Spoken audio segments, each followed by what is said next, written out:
I got the job of doing the follow-up part of the drill this morning. So you've listened to Jeff. Obviously you prepared. Obviously you're using some of the tools Chip got you. Well, now you're going to leave this event, and how do I work with all this information I got? Hopefully 5 things are going to happen for you today. The first one is, hopefully you've met somebody probably when you first came in this morning. Maybe you met them when you were getting coffee, struck up a connection like Chip was talking about.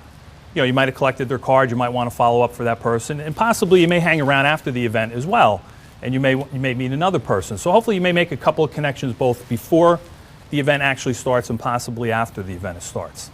The other thing, Chip mentioned it, we're going to be doing our table talk in your 2 minutes, and you also all picked a business card, and you're supposed to follow up with that individual, you know, sometime down the road. So that's a second good thing that's going to happen for you today. The third thing is you're sitting at a table with somewhere to 8 to 10 people. You're going to get your 2 minutes. So those are 8 to 10 individuals that hopefully you might make some connections with as well, and you may want to do some follow-ups or additional one-to-ones with. Okay, and lastly, you're going to get the list of the pre-registered attendees, which is already on your table, if you haven't already grabbed one. And sometime early next week, you're going to get a copy of all the business cards of everybody that actually showed up for the event today. So then it becomes, wow, I got hundreds of people that I can like torture, right? But we're not going to do that, right? You heard Chip, you heard everybody up here. It's about making those connections. It's about the relationships you're going to build, and hopefully over time, as Jeff mentioned, some of that's going to come back to you. So some of the things that I do, first off, I suggest you make your one-to-one appointment. If you can't do it today, you may want to do it today after the meeting. Everybody has BlackBerries and PDAs today, so you might want to take the opportunity to actually get the person today and see if you can't find a time to meet for coffee or lunch or whatever that might be. In my case, I always make that call either when I get back to my office today or first thing on Monday morning. Don't put it off. You'd be amazed at how things will come back to you over time as you meet different individuals. And I have a tendency to tell people when they join the chamber, you know, the worst thing's going to happen to you here is you're going to meet a whole lot of nice people working hard on their businesses, and hopefully somewhere along the line they'll be able to refer something to you, or you may actually be able to refer something back to them. So it's really important to do those one-to-ones. I just think it's really critical. So make sure you make that appointment, even if it's competition. You know, you'd be amazed. And it's Jim McCarthy's in the room, I think.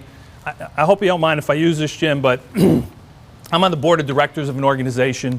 They wanted to put in a retirement plan. I'm on the board. I can't do it. It's a conflict. I asked Jim to do it for me. We're competitors. We're both in the same industry. So, you know, meet with everybody you can. It's terribly, terribly important. You also want to follow up with anybody that you may have met, as Chip was talking about, either before or after the event, that you really think you might have something you want to do with, or you may want to use their services. You may have somebody you might want to refer to them. So you always want to follow up with those people as well. How many people have sat at a table with me at this event?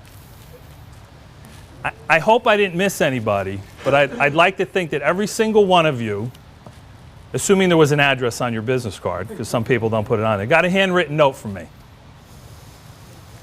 I go back to my office and I take every person that I'd met personally and I write a handwritten note.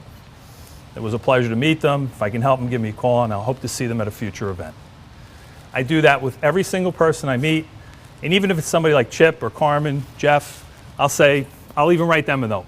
Always nice to see you. You know, if I can ever be of help, give me a call. That's my thing. That's what I do. I've gotten a lot of compliments on that from a lot of people. It's a nice touch. The handwritten note is gone the way of the internet, I guess, but you know, I like doing it, and I think it makes a lot of sense. I also want to get back to my office. Every person that I met that I got a business card from, I put them in my Outlook directory. I put down where I met them, and I'll also make any notes that, you know, something may have stuck out. I'm in the financial services business. I was at a networking event Wednesday. The woman sitting next to me mentioned she had an 18-month-old child.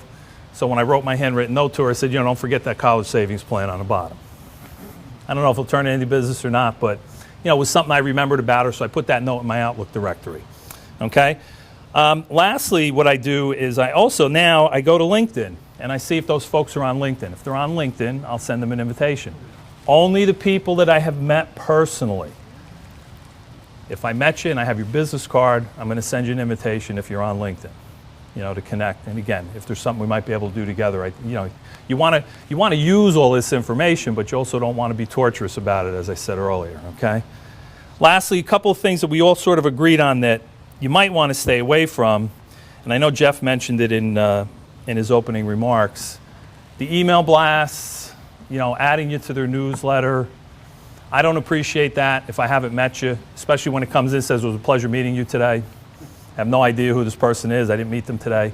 Because they took these lists and they just blasted out emails, or they added me to their newsletter. I happen to be in the financial services industry, so most of it probably gets blocked anyway, so I probably never see it, just so you know, because they read all our emails and they block an awful lot of stuff on us. So, I don't think that's a great idea.